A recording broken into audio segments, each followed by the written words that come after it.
अस्सलाम वालेकुम to everyone. कैसे हैं आप सब लोग? ओवरऑल अगर इस वक्त माशरती हालात को देखा जाए तो हर शख्स किसी न किसी लेवल पर परेशान है। कोई मईशत के लेवल पर परेशान है, कोई अपने स्पाउस से परेशान है, कोई अपने बच्चों की तरबियत के हवाले से परेशान है, कोई अपने आप से परेशान है। लेकिन हमारा एक मसला ये है कि हम इतनी परेशानी के बावजूद भी काउंसलर के पास या साइकोलॉजिस्ट के पास जाने से घबराते हैं। वो जो हमारे पाकिस्तानी कल्चर का एक टैबू है कि अगर हम साइकोलॉजिस्ट के पास चले जाएंगे तो लोग हमें पागल कहेंगे। इवन जब हम साइकोलॉजिस्ट के पास साइकोथेरेपी के लिए जाते भी हैं तो हम इस बात को इस कदर छुपा के रखते हैं कि किसी को पता ना लग जाए कि मैं काउंसलिंग के लिए जा रहा हूँ या जा रही हूँ। तो जनाब, बात यह है कि काउंसलर करता क्या है, पहले हम इसको देख लेते हैं। काउंसलर या साइकोलॉजिस्ट नहायत तवज्जो के साथ आपकी बात को सुनता है, और इंसानी नफ्सियात है कि जब उसकी बात को तवज्जो से सुना जाता है तो इंसान उस तवज्जो और उस केयर को महसूस करते हुए जब वो अपनी दिल की तमाम बातों को एक न्यूट्रल इंसान के सामने रख देता है और उसको पता है कि सामने वाला शख्स एक न्यूट्रल इंसान है, वो उसका डॉक्टर है, वो उसको जज नहीं करेगा, उसको लेबल नहीं करेगा, उसके ऊपर कोई ऐसा कमेंट पास नहीं करेगा जिसकी वजह से सुनाने वाले को अपनी तकलीफ़ के हवाले से जज्ड होने का एहसास हो, अपनी इंसल्ट का एहसास हो, या उसको ये खौफ और ख़दशा हो कि मेरी बात यहाँ से कहीं बाहर चली जाएगी। क्यों? क्योंकि सुनने वाला एक न्यूट्रल इंसान है।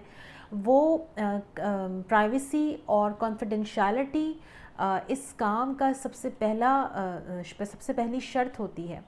तो बात यह है कि जब आप पूरे अपना सब कुछ निकाल देते हैं और कैथारसिस कर लेते हैं तो ये कैथारसिस आपको रिलीफ देता है। अच्छा, अब आप कहेंगे कि जी वो मैं अपनी फ़लाँ दोस्त है या मेरी अम्मी है या मेरे अब्बा हैं, मैं उनके साथ अपनी सारी दिल की बातें शेयर कर लेता हूँ या कर लेती हूँ और मुझे तो बड़ा रिलीफ मिल जाता है। आप बेशक कर लेते हैं, बिल्कुल कीजिए, और ये बड़ी अच्छी बात है कि आपका कोई फैमिली पर्सन आपकी बात को खुले दिल के साथ और खुले ज़र्फ़ के साथ सुन लेता है। लेकिन एक और बात जिसकी तरफ मैं इशारा करूँगी, कैथारसिस का मकसद सिर्फ़ अपने दिल का बोझ हल्का नहीं करना है आपने। कैथारसिस का मतलब है कि आपने जब अपनी बात शेयर करनी है तो आपने अपने थॉट्स को रिफ़्लेक्ट करना है, आपको अपने प्रॉब्लम्स का सलूशन चाहिए। तो एक काउंसलर या साइकोलॉजिस्ट आपको आपके प्रॉब्लम्स का सलूशन देता है, जो कि हमारी दोस्त या हमारे रिश्तेदार या हमारी इमीडिएट फैमिली अक्सर औकात हमें नहीं दे रही होती।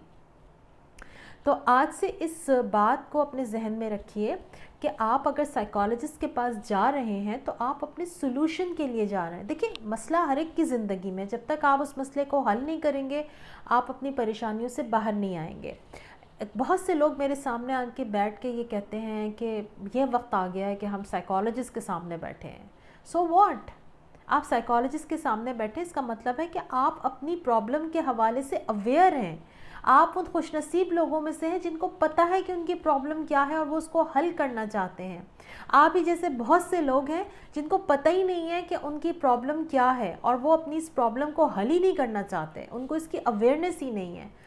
तो इस चीज़ को अपनी गिल्ट ना बनाएं कि मैं एक साइकोलॉजिस्ट के पास बैठा हूँ, बल्कि इस चीज़ को अपने आप को अप्रिशिएट करें कि आप उन लोगों में से जो अपना प्रॉब्लम हल करना चाहते हैं। और जब आप अपने प्रॉब्लम हल कर लेंगे तो आपकी ज़िंदगी में ना सिर्फ ग्रोथ आएगी, सुकून आएगा, खुशी और इत्मीनान। आप अपनी जॉब पे अच्छे से परफॉर्म कर सकेंगे, अपने बिज़नेस की ग्रोथ पे काम कर सकेंगे, और इसी तरह से आपकी अपनी ज़िंदगी के बहुत सारे रिलेशनशिप के इश्यूज़ हैं, आपके बच्चों की तरबियत के मसाइल हैं, उन तमाम चीज़ों पे आप अच्छे से फोकस कर सकेंगे।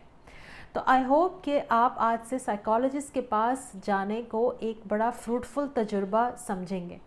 Thank you so much. अस्सलाम वालेकुम।